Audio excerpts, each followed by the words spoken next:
senior politicians with huge hats, it's now time to play. Elections. They're basically like a big job interview. And if you want to make a good impression in the bush, it's all about donning the Akubra. Just make sure that the locals don't spot the price tag dangling off the back. And trust this ginger when I say it's got nothing to do with being sun smart. It's all about blending in and hoping that the hat gets you over the line. And that's the aim of Akubra Matata. Our team captains have to sell a policy dud while being more Australian than a cocky that's been taught to speak by Pauline Hanson. Squawk! Muslims smell weird! Okay, Patrick, you're up first. Tonight, it's Medicare and why it should be sold. Take it away.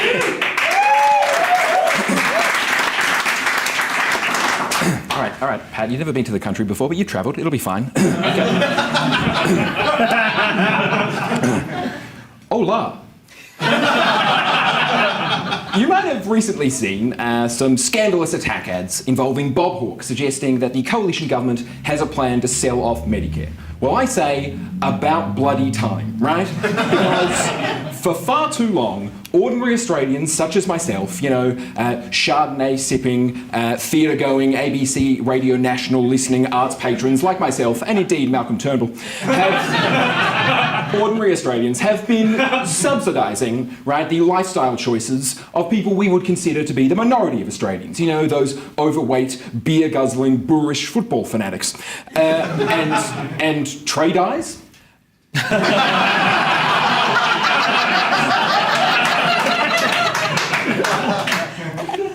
Crikey.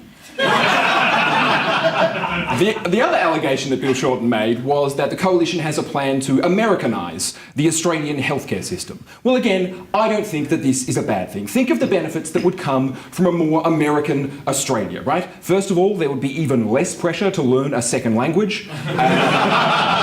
Secondly, John Bon Jovi. And thirdly, we would no longer have to accept responsibility for Rebel Wilson.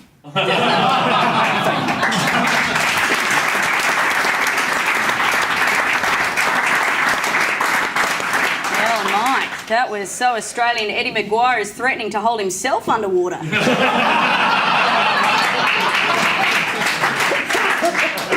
Now it's your turn. This time with an awkward trip through the checkout. That's right, Mike, take it away with a tax on women's sanitary items.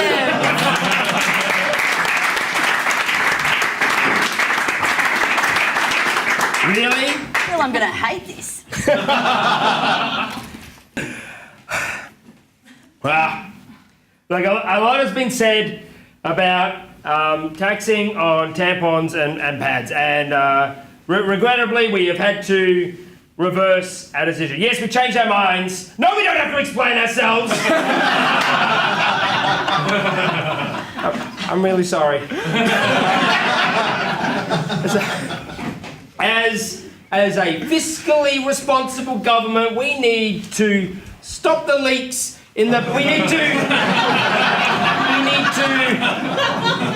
to plug the holes in the budget.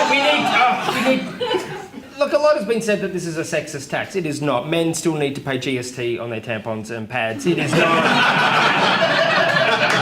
No one is checking at the counter whether you are a man or a woman. Everyone must pay those. But to make it up and to show our respect, because the support that it gives our economy, we can't live without the GST on these products, honestly. And the support it gives us, we're introducing a new policy. We're having Anzac Day every 28 days now.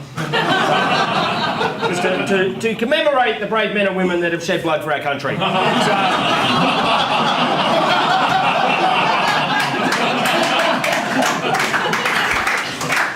See you on YouTube.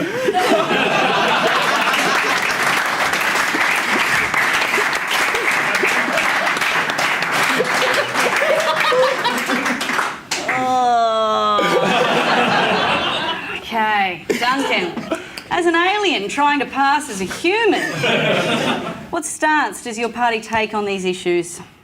Well, on the one hand, our people find all human bodily functions disgusting. We do need those bodies to be nice and healthy and right for the pick, and I'm going to give it to the right.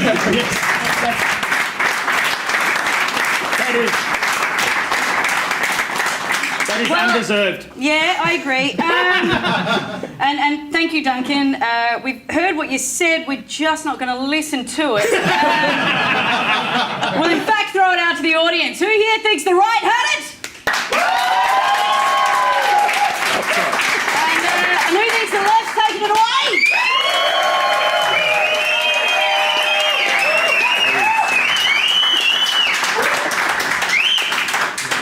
Feels like women can whistle, Mike.